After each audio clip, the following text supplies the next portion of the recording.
Hello everyone, welcome to path creator academy. ये हमारी series का पार्ट नंबर 14 है। इससे पहले हम 13 पार्ट डिस्कस कर चुके हैं ऑलरेडी। अगर आपने वो 13 पार्ट नहीं देखे हैं तो वीडियो के डिस्क्रिप्शन में लिंक दे के रखिए, आप वो 13 पार्ट देख सकते हैं।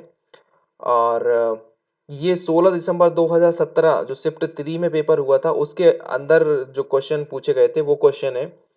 और ये वीडियो, ये सामान्य हिंदी का जो वीडियो है, ये यूपीएसआई 2021 के एस्पिरेंट के लिए है। साथ में यूपी ट्रिपल एससी का जो नोटिफिकेशन आया है उसके लिए है। और एमपीएसआई जो होता है एग्जाम, उसके अंदर 70 मार्क्स की जो हिंदी पूछी जाती है उसके लिए भी इम्पोर्टेंट है। साथ में एसएससी जीडी के अंदर भी हिंदी आती है। और जो भी एग्जाम हिंदी जिसमें सामान्य हिंदी आती है उन सारे एग्जाम के लिए इम्पोर्टेंट वीडियो है। इस वीडियो से आप ये अंदाज़ा लगाएंगे कि यूपीएसआई का लेवल क्या होता है, किस तरीके से क्वेश्चन आते हैं। और इस वीडियो का उद्देश्य भी यही है। और ये सारे के सारे 16 दिसंबर 2017 शिफ्ट 3 के अंदर क्वेश्चन पूछे गए। हम सारे जो यूपीएसआई 2017 के अंदर 27 सेट में एग्जाम हुआ था, 27 सेट को डिस्कस करने वाले हैं। उसी सीरीज में ये हमारा 14वां पार्ट है। इसके बाद जो 13 पार्ट बचते हैं, वो भी 13 पार्ट आएंगे।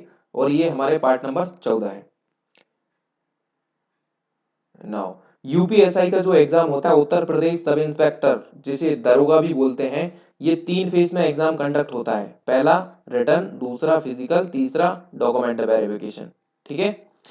तो पहला जो एग्जाम होता है वो रिटन एग्जाम होता है। उसकी रिटन एग्जाम की स्कीम ये दे के रखी है। जो रिटन एग्जाम होता है उसकी स्कीम ये दे के रखी है। कैसा होता है? 2 घंटे का टोटल पेपर होता है।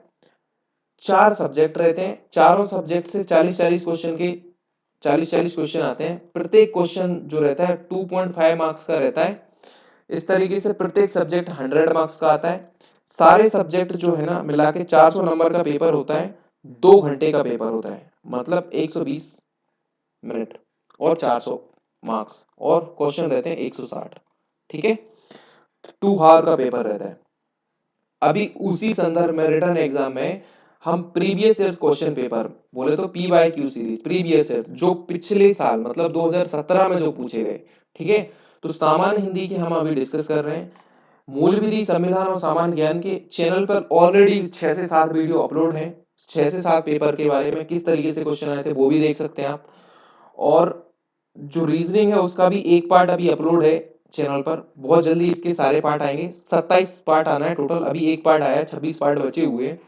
और मैथ की तो अभी शुरुआत नहीं हुई, मैथ के भी सारे के सारे 27 के 27 पार्ट आना है। बहुत जल्दी हम इन पर भी काम कर रहे हैं, बहुत जल्दी ये पार्ट भी मिलेंगे आपको। ना क्वेश्चन नंबर पहला देख लेते हैं without time waste. Question number first देखिए। टेढ़े मेढ़े रास्ते, अपने अपने खिलौने और भूले बिसरे चित्र उपन्यास किस साहित्यकार के हैं? तो ये सारी की सारी रचना है भगवती चरण वर्मा की। ठीक है। इसके अलावा भगवती चरण वर्मा जो है, इसके अलावा भगवती चरण वर्मा के और भी इंपॉर्टेंट रचना है, जैसे कि कहीं ना जाए का कहिए, कहीं ना जाए का कहिए। ठीक है। और दो वाके उत्तमी की माँ, तीसरी है उत्तमी की माँ। और इसके अलावा चित्रलेखा, चौथी है चित्रलेखा, बहुत इंपॉर्टेंट है चित्रलेखा। ठीक है। अतीत के गर्द में, पांचवा है अतीत के गर्द में। कहीं न जाए का कहिए, सबही नचावत राम गोसाई। छठवा है, छठवीं रचना है सबही नचावत राम गोसाई। और सातवीं है रेखा। ठीक है। और आठवीं है तारा। आठवीं है तारा। और सबसे बड़ा आदमी, और नबी है सबसे बड़ा आदमी। ठीक है। और सबसे बड़ा आदमी। तो ये जो है रचना 3 वर्ष, अतीत के गर्त में 3 वर्ष, 10वीं रचना लिख ली 3 वर्ष। अतीत के गर्त में तीन, अतीत के गर्त में अलग है, 3 वर्ष अलग है। कहीं न जाए का कहिए, ये एक रचना अलग है। दो बांके, ये एक रचना अलग है। उत्तमी की माँ, एक रचना अलग है। तो ये सारी की सारी रचनाएं जो हैं भगवती चरण वर्मा, बड़े इंपॉर्टेंट है। और टेढ़े मेढ़े रास्ते, अपने अपने खिलौने, भूले बिसरे चित्र, ये रचनाएं हो गई भगवती चरण वर्मा की। साथ में वासुदेव अग्रवाल की ये 2 से 3 इनकी इंपॉर्टेंट रचनाएं वो देख लीजिए। जैसे कि पद्मावत की संजीवनी व्याख्या, पहली है पद्मावत की संजीवनी व्याख्या। दूसरी है वेद वेद विद्या, ठीक है। और तीसरी इनकी रचना है इंपोर्टेंट, भारत की एकता, और चौथी है पृथ्वी पुत्र। चौथी भारत की एकता, चौथी है पृथ्वी पुत्र, और पांचवी है कल्पतरु। पांच इंपोर्टेंट रचना है इनकी, कल्पतरु, भारत की एकता, पृथ्वी पुत्र, और पद्मावत की संजीवनी, और वेद विद्या, ठीक है, वेद विद्या। ये चार पांच इंपोर्टेंट रचना हो गई, ठीक है। माखनलाल चतुर्वेदी 1955 में पहली बार साहित्य अकेडमी पुरस्कार से मिला इनको, हिम तरंगिणी के लिए, ठीक है। साहित्य अकेडमी पुरस्कार जो है 1954 में स्थापना होती है, 55 में इनको पहली बार हिम तरंगिणी के लिए मिलता है। और इनकी इंपोर्टेंट रचनाएं हो गई हिम तरंगिणी, हिम क्रीडनी, ठीक है। ये इनकी इंपोर्टेंट रचना है। अब देखते हैं आगे, जो आगे हैं कभी आगे, इनकी भी बहुत ज्यादा इंपॉर्टेंट रचना है। जैसे आंगन के पार द्वार, ये बहुत इंपॉर्टेंट रचना है। पहली रचना है आंगन के पार द्वार, और कितनी नावों में कितनी बार, इसको ज्ञानपीठ पुरस्कार मिला हुआ है, कितनी नावों में कितनी बार, ठीक है। अरे या बार रहेगा याद, तीसरी है अरे या बार रहेगा याद, और चौथी जो रचना है वो है एक बूंद सहसा उछली, एक बूंद सहसा उछली। अरे यह बार रहेगा याद, कितनी नावों में कितनी बार, और आंगन के पार द्वार, और पांचवी है अलबाल, और छठवीं है भवंती, छठवीं है भवंती। तो ये छह रचनाएं आगे जी की इंपोर्टेंट है, ठीक है। अभी यहाँ पर पूछा था भूले बिसरे चित्र, ये सारी की सारी रचना हो गई भगवती चरण वर्मा की, ठीक है। Now next question, question number जो नेक्स्ट है वो देखिए, कवि के हृदय में जो भाव स्वतः खालिस्तान होते हैं, वे गीत का रूप धारण कर लेते हैं। रिक्त स्थान की पूर्ति करना है तो उच्छ्वासित, अब उच्छ्वासित, और ये लिखा, ये तो गलत लिखा है, उच्छ्वासित ऐसा नहीं लिखा जाता। और ये तीनों के तीनों उच्छ्वासित सेम लिखे हैं, तो कोई सा भी आप लगा दो सारे सही हैं। ऑप्शन नंबर 2 का ए, बी या डी में से कोई सा भी लगा दो सारे सही हैं, ठीक है। क्वेश्चन नंबर 3, रिक्त स्थान की पूर्ति कीजिए। लोग आजीवन खालिस्तान की तरह जूझते रहते हैं, तो लोग आजीवन बीमारी की तरह जूझते रहते हैं, घुंघरू की तरह, उल्लू की तरह, टट्टू की तरह। तो ऑप्शन नंबर बी एकदम करेक्ट बैठेगा, यहाँ पर टट्टू की तरह जूझते रहते हैं, ठीक है। क्वेश्चन नंबर 4 देखिए, नमक मिर्च लगाना, इस मुहावरे का उचित अर्थ बताना है।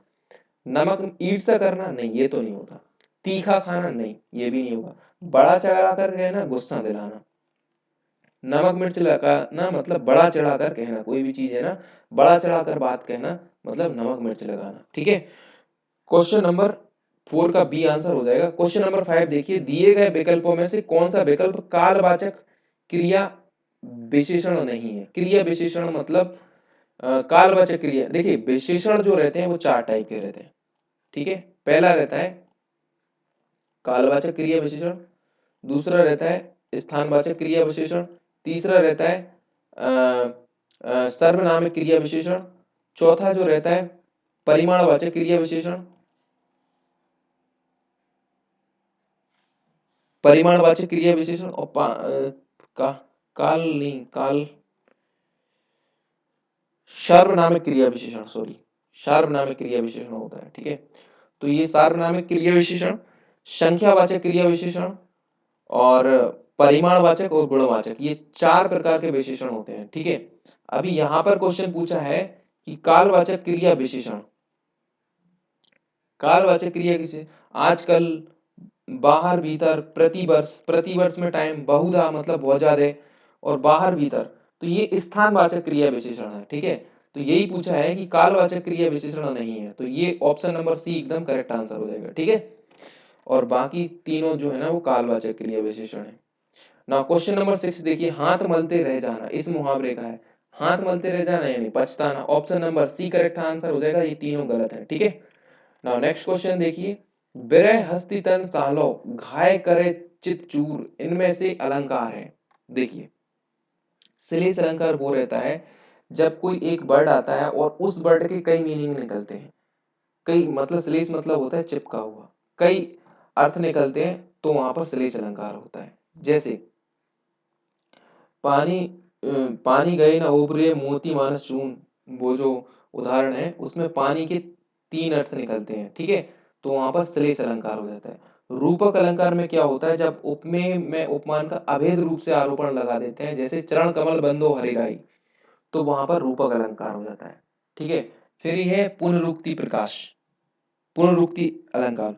पुनरुक्ति में क्या होता है, पुनरुक्ति अलंकार के अंदर ये होता है कि जब भी जब भी कुछ ऐसा होता है कि पुनरुक्ति मतलब पूरी की पूरी उक्ति दोबारा से रिपीट हो जाए, जैसे जय एक लिंग जय एक लिंग जय एक लिंग कह टूट पड़े। एक एग्जांपल बता रहे हैं कि जय एक लिंग कहकर टूट पड़े, मानो शिवगढ़ शिव आज्ञा पा असुरों के दल पे टूट पड़े। तो ये जो एग्जांपल है जय एक लिंग जय एक लिंग जय एक लिंग, इस पर रिपीटेशन 3 बार हुआ ना, तो वहां पर हो जाता है पुनरुक्ति प्रकाश अलंकार। और एक और दूसरा एग्जांपल देखिए, जैसे कि पुनः पुनः कहत कौन है तेरे माता कौन है तेरी तात, पुनः पुनः कहत। तो ये पुनः पुनः जो रिपीट हुआ ना, 2 बार आया ना, तो पुनरुक्ति हुई कि नहीं पुनः की, तो वहां पर हो जाएगा पुनरुक्ति प्रकाश अलंकार। और विशेषोक्ति अलंकार कहाँ पर होता है, जहां पर कारण के रहते हुए कार्य का ना होना, तो वहां पर विशेषोक्ति अलंकार होता है, विशेषोक्ति अलंकार, ठीक है। तो जैसे कि देखो दो दो मेघ बरसते मैं प्यासी की प्यासी, एक एग्जाम्पल है, देखो दो दो मेघ बरसते मैं प्यासी की प्यासी, एक एग्जाम है विशेषोक्ति का। तो वहां तो देखो दो दो मेघ बरसते मैं प्यासी की प्यासी, मेघ तो बरस रहे हैं लेकिन वो प्यासी की प्यासी है, तो कारण के रहते हुए भी कार्य का नहीं होता, तो वहां पर विशेषोक्ति अलंकार होता है। अब विरह हस्ती तन साल घाय करे चित चूर, इनमें से कौन सा अलंकार है। तो ये जो सातवें का जो है ना, इसमें देखिए इसमें तो कोई सा भी अलंकार यहाँ पर ठीक नहीं बैठ रहा है, लेकिन यहाँ पर रूपक अलंकार का एकदम इसमें माना है कि रूपक अलंकार है, ठीक है। घाय करे चित विरह हस्ते, हाँ रूपक अलंकार है, ठीक है। तो ऑप्शन नंबर डी एकदम करेक्ट है, यहाँ पर है रूपक अलंकार। ना क्वेश्चन नंबर 8 देखिए, गुदड़ी का लाल, इस मुहावरे का अर्थ क्या होता है। गुदड़ी का लाल का मतलब होता है निर्धन परिवार में निर्धन परिवार में गुणी का जन्म होना, ठीक है। कोई गुणी आदमी है और गुणी व्यक्ति है और वो निर्धन परिवार, तो उसे बोलते हैं भाई गुदड़ी का लाल है, ठीक है। क्वेश्चन नंबर 9 देखिए, बिखरे मोती, बिखरे मोती सुभद्रा कुमारी चौहान जी की रचना है। केवल बिखरे मोती सुभद्रा कुमारी चौहान की इंपोर्टेंट नहीं है सुभद्रा कुमारी चौहान की और भी इंपोर्टेंट है, यहाँ पर देखिए सुभद्रा कुमारी चौहान की इंपोर्टेंट रचनाएं देख लीजिए यहाँ पर। एक तो हो गई ये यहाँ पर बिखरे मोती देके रखिए, दूसरी देखिए झांसी की रानी इंपोर्टेंट हो गई, जो बहुत ज्यादा इंपोर्टेंट है, ठीक है। तीसरी देखिए उन्मादनी, उन्मादनी। चौथी देखिए पापी पेट, चौथी है उनकी पापी पेट। और पांचवी है, झांसी की रानी तो हो गई, पांचवी जो रचना है जलिया वाला बाग, और छठवीं है स्वदेश के प्रति, और सातवीं रचना है झंडे की इज्जत, ठीक है। तो ये सारी की सारी जैसे राष्ट्रभक्ति के ऊपर बनी हुई है। पहली हो गई बिखरे मोती, उन्मादनी, पापी पेट, झांसी की रानी, जलियांवाला बाग, स्वदेश के प्रति, झंडे की इज्जत। तो ये सारी की सारी रचनाएं हो गई सुभद्रा कुमारी चौहान की, ठीक है। तो बिखरे बिखरे मोती है सुभद्रा कुमारी चौहान की। दूधनाथ सिंह, दूधनाथ सिंह जो है ये भी इंपोर्टेंट कवि है, इनकी रचना देखिए। इनकी एक पहली इंपोर्टेंट रचना है सपाट चेहरे वाला आदमी, सपाट चेहरे वाला आदमी। दूसरी इनकी रचना है निष्कासन, और तीसरी इनकी रचना है माई का शोक गीत। कौन सी रचना है, माई का शोक गीत, ठीक है। ये रचनाएं हम ऑलरेडी पिछले जो लेक्चर हैं उनमें ऑलरेडी डिस्कस कर चुके हैं एक एक करके, आप चाहे तो वो पिछले वीडियो में भी देख सकते हैं। ये रचनाएं इंपॉर्टेंट है और काफी आती भी हैं ये रचनाएं, ठीक है। तो दूधनाथ सिंह हो गए, माई का शोक गीत हो गया, पहला कदम, तीन, और एक चौथी रचना इनकी है पहला कदम। तो ये चार रचनाएं काशीनाथ सिंह की हो गई, ठीक है। और बनारसी दास चतुर्वेदी जो है इनकी भी कुछ इंपोर्टेंट रचना है, वो भी देख लीजिए। दो इंपोर्टेंट रचनाएं हैं इनकी, तीन इनकी इंपोर्टेंट रचनाएं, तीनों देख लीजिए। पहली देखिए हमारे आराध्य साहित्य और जीवन, पहली है हमारे आराध्य। बनारसी दास चतुर्वेदी अलग है और बनारसी दास जैन अलग है। तो बनारसी दास जो जैन है उनकी तो एक इंपोर्टेंट फेमस रचना है अर्ध कथानाक, अर्ध कथानक। अर्ध कथानक जो इम्पोर्टेंट है वो बनारसी दास जैन की रचना है।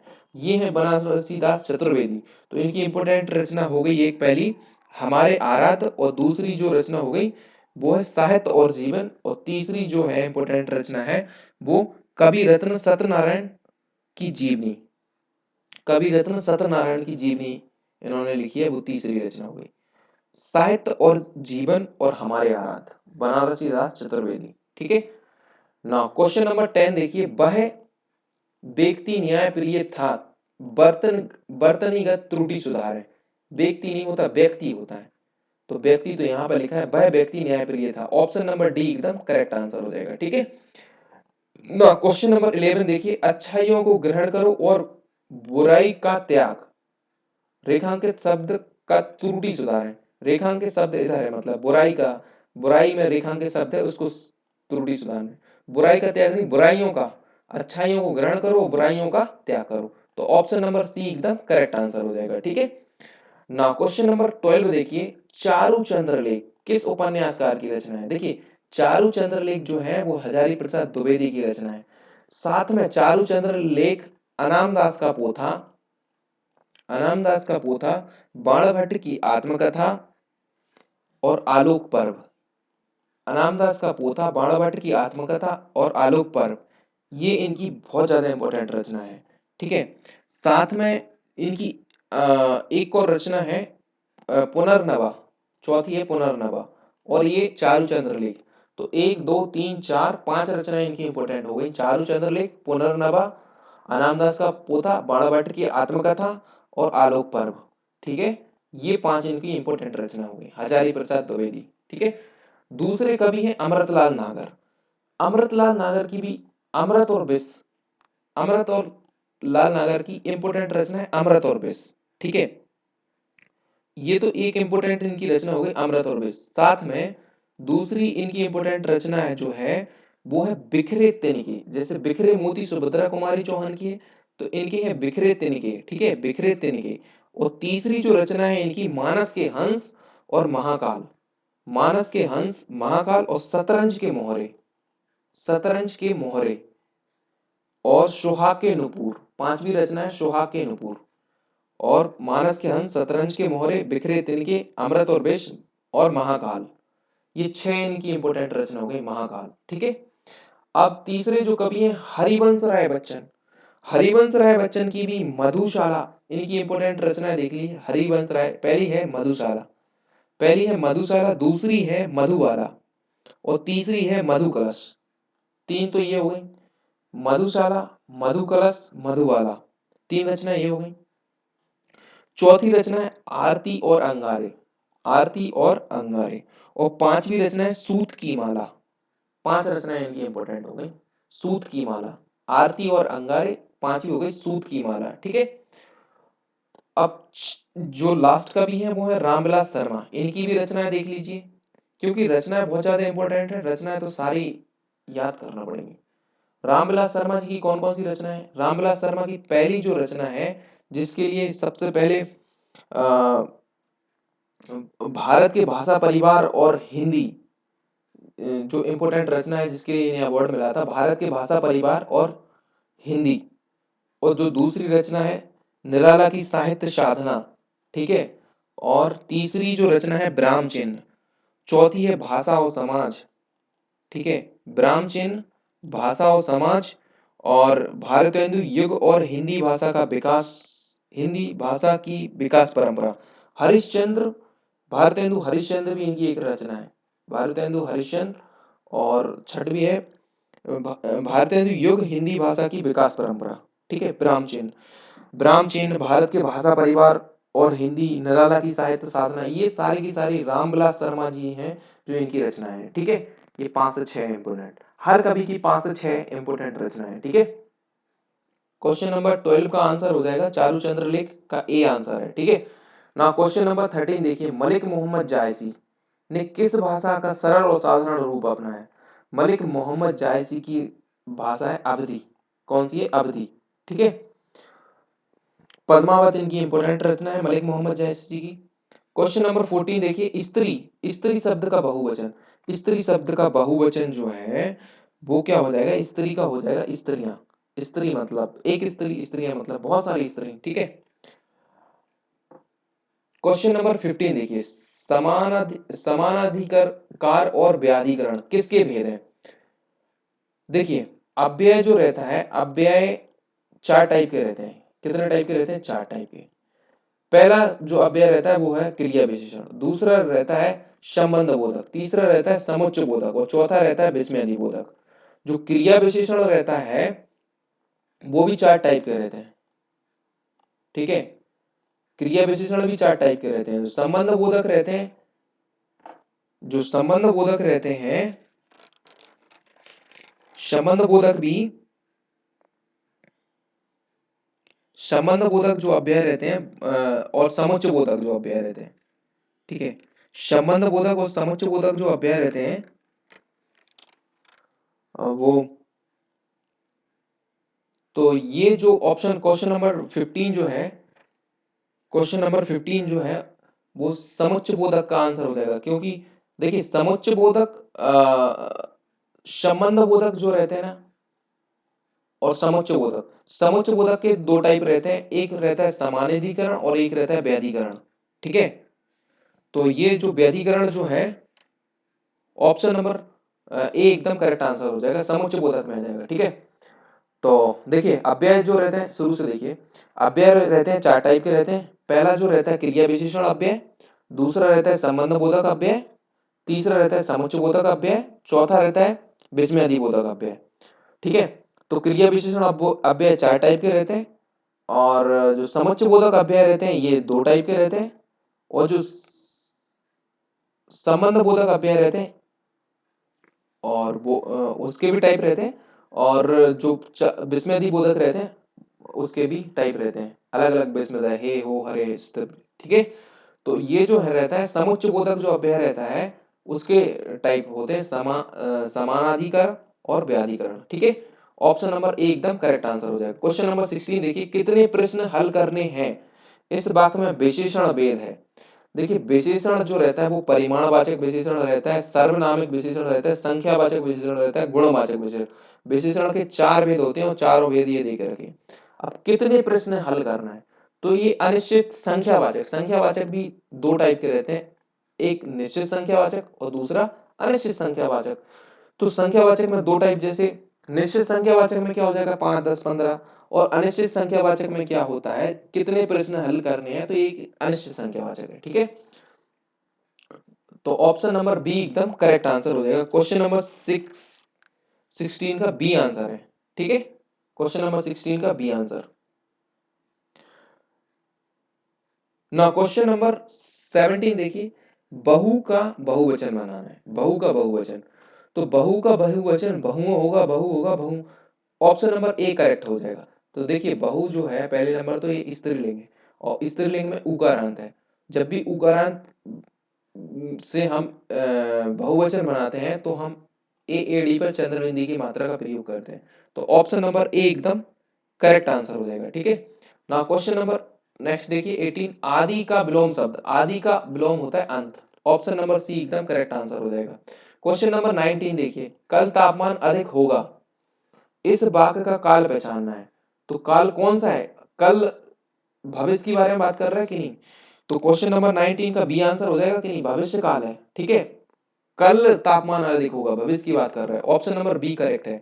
क्वेश्चन नंबर 20 देखिए, काशी का 80, काशी का 80 इंपोर्टेंट रचना है काशीनाथ सिंह की, इनकी है काशीनाथ सिंह की। साथ में काशीनाथ सिंह की कुछ और इंपोर्टेंट रचना है, जैसे कि काशी का 80 तो हो गया, साथ में काशीनाथ जो सिंह है इनकी एक और इंपोर्टेंट रचना है, एक और नहीं 2 और इंपोर्टेंट रचना है, रेहनु का रघु, ये इंपोर्टेंट रचना है, रेहनु का रघु और काशी का 80। और तीसरी इंपोर्टेंट रचना है इनकी अपना मोर्चा और सदी का सबसे बड़ा आदमी। चौथी रचना है सदी का सबसे बड़ा आदमी और अपना मोर्चा, अपना मोर्चा। तो ये 4 इंपोर्टेंट रचना हो गई काशीनाथ सिंह की, ठीक है। गोविंद मिश्र है। अब गोविंद मिश्र जैसे भगवान दास मोरवाल देख लेते हैं पहले। भगवान दास मोरवाल जो है इनकी इंपोर्टेंट 4 रचना है, एक तो काला पहाड़, दूसरा बाबल तेरा देश। भगवान दास जो मोरवाल है ये राजस्थान में जन्मे हुए हैं, ठीक है। और दूसरा है बाबल तेरा देश, तीसरी है रेत, ठीक है, रेत से याद रखें, ये राजस्थान से रेत हो गया, और चौथा है इनका नरक मसीहा, नरक मसीहा, ठीक है। तो ये चार इंपोर्टेंट रचनाएं हो गई। कौन कौन सी? काला पहाड़, बाबल तेरा देश, रेत, नरक, नरक मसीहा, ठीक है। भगवान दास मोरवाल की ये चार रचनाएं हो गई। अब गोविंद मिश्र बचे हैं, काशीनाथ सिंह की रेहनू का रघु हो गया, काशी का अस्सी, अपना मोर्चा, सुबह का डर, ये इनकी काशीनाथ सिंह की इंपोर्टेंट रचना है, ठीक है। अभी कौन बचा है? गोविंद्र मिश्र, गोविंद्र मिश्र की इंपोर्टेंट रचना है, गोविंद्र मिश्र की इंपोर्टेंट रचना है, हाँ, गोविंद्र मिश्र की लाल पीली जमीन, सॉरी, लाल पीली जमीन पहली इंपोर्टेंट रचना है, लाल पीली जमीन। कोहरे में कैद रंग दूसरा है, कोहरे में कैद रंग, ठीक है। तीसरी है पांच आंगनों वाला घर, गोविंद्र मिश्र की है पांच आंगनों वाला घर, और धूल पौधों पर। ये चार इंपोर्टेंट रचना है गोविंद्र गोविंद्र मिश्र जी की। धूल पौधों पर, लाल पीली जमीन, पांच आंगनों वाला घर, और कोहरे में कैद रंग। ये जो कोहरे में कैद रंग है, इसको साहित्य अकेडमी साहित्य साहित्य सम्मान मिला, और पांच आंगनों वाला घर है, इसको व्यास सम्मान मिला, इसलिए ये इंपोर्टेंट है दोनों, ठीक है। तो यहाँ पर पूछा था काशी का अस्सी, तो काशी का अस्सी का तो ऑप्शन नंबर ए एकदम करेक्ट आंसर हो जाएगा, ठीक है।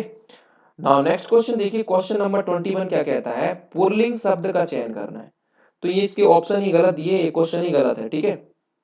नाउ नेक्स्ट क्वेश्चन देखिए, क्वेश्चन नंबर 22, अखियां हरि दर्शन की भूखी, इस इस पंक्ति में कौन सा अलंकार है?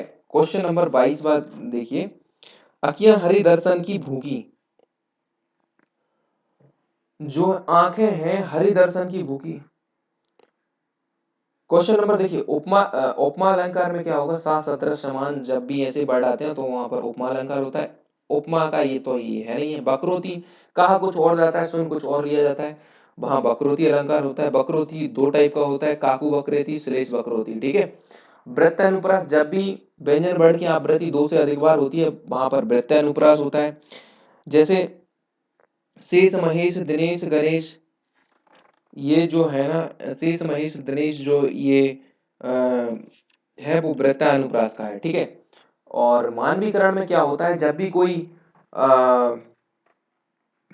भी कोई इस तरह की घटना रहती है जिससे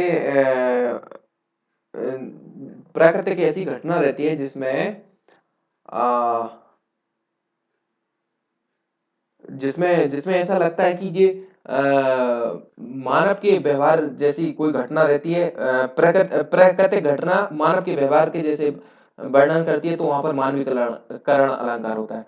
तो यहाँ पे ये तीन अलंकार तो बहुत डिफाइन है, बट मानवीकरण बचा है, तो ऑप्शन नंबर डी एकदम इसका करेक्ट आंसर हो जाएगा, ठीक है। ना क्वेश्चन नंबर 23 देखिए, रिक्त स्थान की पूर्ति कीजिए। खालिस्तान पानी से लोग डूबते हैं, तो कहीं खालिस्तान खरीदा जाता है। कोई तेल नहीं, कुछ पानी, कुछ पानी से लोग कहीं, हाँ कहीं ठीक रहेगा ऑप्शन, कहीं पानी से लोग डूबते हैं, तो कहीं पानी खरीदा जाता है। ऑप्शन नंबर डी एकदम करेक्ट आंसर हो जाएगा। क्वेश्चन नंबर 23 का डी करेक्ट है, ठीक है। नाउ नेक्स्ट क्वेश्चन देखिए, स्थावर, स्थावर का विपरीत अर्थ, विपरीत, स्थावर का विपरीत होता है जंगम, ठीक है। स्थावर मतलब एक जगह, जंगम मतलब चलित, और क्षुद्र, क्षुद्र मतलब होता है नीच, अधम, पापी व्यक्ति, उसे बोलते हैं क्षुद्र, ठीक है। जंग, जंग का मतलब होता है जंग मतलब युद्ध, लड़ाई, ठीक है, तो उसे जंग बोलते हैं। और सेवक का मतलब होता है, सेवक मतलब होता है अनुचर, दास। और जंग मतलब समर भी होता है, समर युद्ध, समर संग्राम युद्ध, इस तरीके से ये जंग के पर्यायवाची हैं। सेवक का मतलब होता है अनुचर, सेवक, और परिचालक, परिचारक, है ना, तो ये सेवक है। तो स्थावर का विपरीत पूछा था, तो विपरीत बता दिया जंगम, स्थावर का विपरीत होगा जंगम। क्वेश्चन नंबर 24 का डी आंसर है। क्वेश्चन नंबर 25 देखिए, शरीर के अंग के आधार पर दिए गए पुल्लिंग या स्त्रीलिंग शब्दों का सही जोड़ा बताइए। पुल्लिंग या स्त्रीलिंग का बताना है। देखिए बाह, बाह क्या होती है? स्त्रीलिंग में आती है। और जांग, जांग भी स्त्रीलिंग में आती है, लेकिन यहाँ पर पुल्लिंग दिया है तो ये गलत हो जाएगा। कलाई स्त्रीलिंग है, तलवा पुल्लिंग है, तो ये तो पुल्लिंग दिया, गलत हो गया। उंगली और एड़ी, ऑप्शन नंबर ए करेक्ट हो जाएगा। उंगली भी क्या है तुम्हारी स्त्रीलिंग है, एड़ी भी स्त्रीलिंग है, और ये स्त्रीलिंग लिखा है तो इसलिए ए करेक्ट है। क्वेश्चन नंबर 26 देखिए, प्रेमचंद्र का साहित्य राष्ट्रीय चेतना का पूंजीभूत ज्योति स्तूप है। तो रेखांकित शब्द की त्रुटि सुधार है, रेखांकित शब्द है इधर पूंजीभूत में, तो पूंजीभूत इस तरीके से नहीं लिखा जाता, पूंजीभूत कुछ इस तरीके से लिखा जाता है। क्योंकि यहाँ पर ये और ये दोनों तरीके एक से लिखे तो आप कोई सा भी आंसर टिक कर सकते हैं, ठीक है। क्वेश्चन नंबर 27 देखिए, काला और बूढ़ा चांद के लिए सुमित्रा नंदन पंत किस साहित्य पुरस्कार से सम्मानित किया गया था। काला और बूढ़ा चांद जो मिला था वो ऑप्शन नंबर डी साहित्य अकेडमी पुरस्कार मिला था इनको, काला और बूढ़ा चांद के लिए, ठीक है। ज्ञानपीठ पुरस्कार की स्थापना 1965 में होती है, और व्यास सम्मान की स्थापना 1991 में होती है, और ज्ञानपीठ सॉरी और साहित्य अकेडमी पुरस्कार की स्थापना 1955 से होती है, 1954 में होती है, 55 में पहली बार मिलता है, ठीक है। और ये जो ज्ञानपीठ पुरस्कार है पहले सबसे पहले जी शंकर स्वरूप को मिला था, जी शंकर स्वरूप, और वो चूंकि वो हिंदी के कवि नहीं थे, ठीक है। और 1965 में इसकी स्थापना होती है, और पहली बार वैसे अगर हिंदी के लिए देखा जाए तो वो चिदम्बरा के लिए मिला, चिदम्बरा सुमित्रा नंदन पंत की जो चिदम्बरा है उसके लिए मिला था। और यहाँ पर काला और बूढ़ा चांद जो है ये भी सुमित्रा नंदन पंत की है, और इसे हिंदी साहित्य अकेडमी पुरस्कार मिला था, ठीक है। लेकिन जो चिदम्बरा कृति है उसके लिए ज्ञानपीठ पुरस्कार भी मिला था सुमित्रा नंदन पंत को। तो क्वेश्चन नंबर 28 देखते हैं, इनमें से कौन सा शब्द योगदान शब्द का समानार्थी नहीं है। योगदान मतलब हाथ बटाना, ये तो समानार्थी है, सहयोग करना। हित और योग दीक्षा, योग दीक्षा मतलब तो योगदान का समानार्थी रहता है। हित मतलब ये हित नहीं है, ऑप्शन नंबर बी एकदम करेक्ट आंसर हो जाएगा, क्योंकि हित जो है ना वो योगदान का समानार्थी नहीं है, ठीक है। क्वेश्चन नंबर 29 देखिए, निर्भिवाक्ति रूप के आधार पर बहुवचन शब्द पहचानिए। बहुवचन शब्द पहचानना है, देखिए लड़के रातों लड़कों, अब लड़के यहाँ पर भी ये भी बहुवचन में आ रहा है, ये भी बहुवचन में आ रहा है, तो कौन सा करेक्ट करें। देखिए यहाँ पर भी यो, यहाँ पर भी यो, और तो यहाँ पर भी यो, तो ये तीन तो एकदम मैच करते हैं, बट ये मैच नहीं करते, तो ऑप्शन नंबर बी एकदम करेक्ट आंसर हो जाएगा इसका, ठीक है ना। क्वेश्चन नंबर 13 देखिए, 30 क्वेश्चन क्या कहता है। क्वेश्चन नंबर 30 कहता है, हेमगिरी के उतंग शिखर पर बैठा शिला की शीतल छाएं खालिस्तान, ये पंक्तियां किस काव्य की रचना। तो ये कामायनी से ली गई, जो जयशंकर प्रसाद ने लिखी है ना, कामायनी, सॉरी हाँ यस, कामायनी जो है जयशंकर प्रसाद के द्वारा लिखी गई है, और उसी कामायनी काव्य से ये जो रचना है हिमगिरी के उतंग शिखर पर बैठा, ये उसी काव्य से ली गई है, ठीक है। नाउ नेक्स्ट क्वेश्चन देखिए, क्वेश्चन नंबर 31 क्या कहता है, रिक्त स्थान की पूर्ति कीजिए। केले खालिस्तान छिलकों खालिस्तान, खालिस्तान सब्जी खाइए।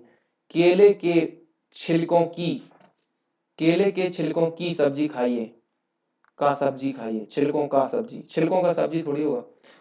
ऑप्शन नंबर ए एकदम करेक्ट आंसर हो जाएगा। क्वेश्चन नंबर 32 देखिए, इनमें से कौन सा शब्द चतुर का समानार्थी नहीं है। चतुर मतलब हाजिर जवाब, फुर्तीला, तीव्र बुद्धि। खुदगर्ज, खुदगर्ज जो है ना वो चतुर का समानार्थी नहीं है, ऑप्शन नंबर बी एकदम करेक्ट आंसर हो जाएगा। क्वेश्चन नंबर 33 देखिए, अपनी करनी पार उतरनी का अर्थ क्या होगा। अपनी करनी मतलब खुद अपना किया काम ही फलदायक होता है ना, किसी के साथ अच्छा व्यवहार न करना, ये तो गलत है, ये गलत है, ये गलत। अब खुद अपना किया काम, काम ही फलदायक होता है, दूसरों के भरोसे नहीं रह सकते, ठीक है। ऑप्शन नंबर डी एकदम करेक्ट आंसर हो जाएगा इसका। अब है एक गद्यांश, जो 34 से लेकर 36 तक क्वेश्चन आएंगे वो इसी गद्यांश पर बेस्ड रहेंगे।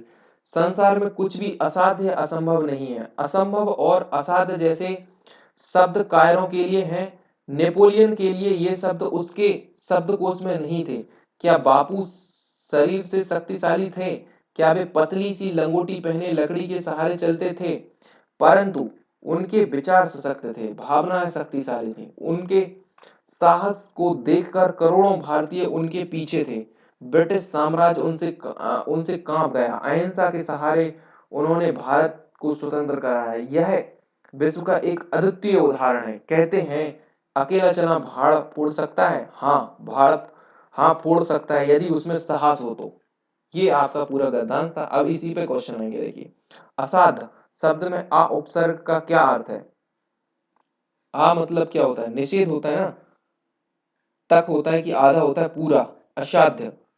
तो ऑप्शन नंबर बी एकदम करेक्ट हो जाए। असाध्य मतलब जिसका कोई इलाज ना हो, निषेध। तो option number B correct answer हो जाएगा, ठीक है। क्वेश्चन नंबर 35 देखिए, गांधी जी का शरीर शक्तिशाली नहीं था परंतु वे करोड़ों भारतीयों से सशक्त थे। ब्रिटिश साम्राज्य से, अहिंसा विचार व भावना से सशक्त थे। ठीक है, ऑप्शन नंबर सी एकदम करेक्ट आंसर हो जाएगा, ठीक है। क्वेश्चन नंबर 36 देखिए, नेपोलियन के शब्दकोश में कौन से शब्द नहीं थे? असाध्य और असंभव, इसमें आया था ना, असाध्य और असंभव नहीं थे, ठीक है। असंभव और असाध्य शब्द जैसे नेपोलियन के, ये शब्द उसके शब्दकोश में नहीं थे, ठीक है। तो ऑप्शन नंबर डी एकदम करेक्ट आंसर हो जाएगा। क्वेश्चन नंबर 37 देखिए, भारतीय खालिस्तान में रोशनी के महापर्व दीपावली में घरौंदा और रंगोली बनाए जाने की खालिस्तान रही है, परंपरा रही है ना। तो परंपरा ये आ गया, तो परंपरा और संस्कृति, option number B correct answer हो जाएगा। परंपरा क्योंकि किसी और में तो था ही नहीं, ठीक है। क्वेश्चन नंबर 38 देखिए, श्वान निद्रा। श्वान निद्रा, श्वान का मतलब होता है कुत्ता, कुकुर, ठीक है। और निद्रा मतलब जो जैसी वो सूता है। इस मुहावरे का अर्थ है चतुर होना, सजग, सजग निद्रा। ऑप्शन नंबर सी एकदम करेक्ट आंसर हो जाएगा, सजग निद्रा। निद्रा में सोना लेकिन सजग होकर सोना, ठीक है। आविर्भाव का समानार्थी है रूपगत, अवतरण, संप्रदाय। तो आविर्भाव विश्लेषण तो है नहीं, रूपगत है नहीं, आविर्भाव मतलब होता है अवतरण। ऑप्शन नंबर बी एकदम करेक्ट आंसर हो जाएगा, अवतरण होना, ठीक है। आविर्भाव मतलब अवतरण होना, किसी चीज का पैदा होना, उत्पन्न होना, ठीक है। क्वेश्चन नंबर 39 का बी आंसर हो जाएगा करेक्ट, ठीक है। क्वेश्चन नंबर 40 देखिए, जो लास्ट क्वेश्चन रहेगा, इनमें से कौन सा तत्सम और तद्भव का सही जोड़ा नहीं है? देखिए तत्सम शब्द वो होते हैं जो सीधे संस्कृत से आ गए हैं हिंदी में और वैसे के वैसे यूज हो रहे हैं। तद्भव शब्द वो होते हैं जो संस्कृत से तो आए लेकिन उसमें कुछ चेंज हो गया हो, तो वो होते हैं तद्भव शब्द। जैसे ऊष्ट है, ऊष्ट, ऊष्ट्र पहले ऊष्ट्र बोलते थे, ऊष्ट्र क्या है? एक तद्भव शब्द, तत्सम शब्द है। तो ऊष्ट्र का धीमे धीमे चेंज क्या हो गया ऊंट के रूप में। दोनों का मतलब भी ऊंट ही है, ऊंट ही होता है, लेकिन ये जो वर्ड है ये है तत्सम वर्ड, और ये जो वर्ड है ये है तद्भव शब्द। ऐसा ये श्रृंगार है। श्रृंगार इस तरीके से बोलते थे, पहले इस तरीके से लिखते थे और श्रृंगार बोलते थे। अब इस तरीके से लिखते हैं और बोलते हैं श्रृंगार, ठीक है। और दधी का दही हो गया, ये तुम्हारा तत्सम है, और ये तुम्हारा तद्भव हो गया। बट नजर का आंख नहीं होता, आंख का अक्षी होता है, ठीक है। अक्षी का आंख हुआ है, ठीक है। अक्षी जो होता है उसका आंख हुआ है, अक्षी हो जाएगा उसका तत्सम और आंख हो जाएगा उसका तद्भव, नजर नहीं होगा। तो वहां पे पूछा है सही जोड़ा नहीं है, तो ऑप्शन नंबर सी एकदम करेक्ट आंसर हो जाएगा, ठीक है। इसी के साथ हमारा पार्ट 14 भी खत्म होता है। हमने टोटल हिंदी के 14 पार्ट अपलोड कर दिए हैं। आई होप ये सारे के सारे वीडियो आपको बहुत ज़्यादा मदद करेंगे यदि आप यूपीएसआई की तैयारी कर रहे हैं। और आपके कमेंट ऑलवेज वेलकम रहते हैं। आप सुझाव दीजिए कि कुछ परिवर्तन करना है, कुछ और एडिशन करना है, कुछ डिडक्शन करना है, तो वो सारे सुझाव आपके वेलकम हैं। आप कमेंट बॉक्स में टाइप कीजिए अपने एडवाइस, ठीक है। Thank you very much. मिलते हैं नेक्स्ट पार्ट नंबर 15 के अंदर। और हाँ, ये वीडियो को शेयर जरूर कर दीजिए, और जो लोग नए हैं वो चैनल को प्लीज सब्सक्राइब कर लें और बेल आइकन को प्रेस कर दें, ठीक है।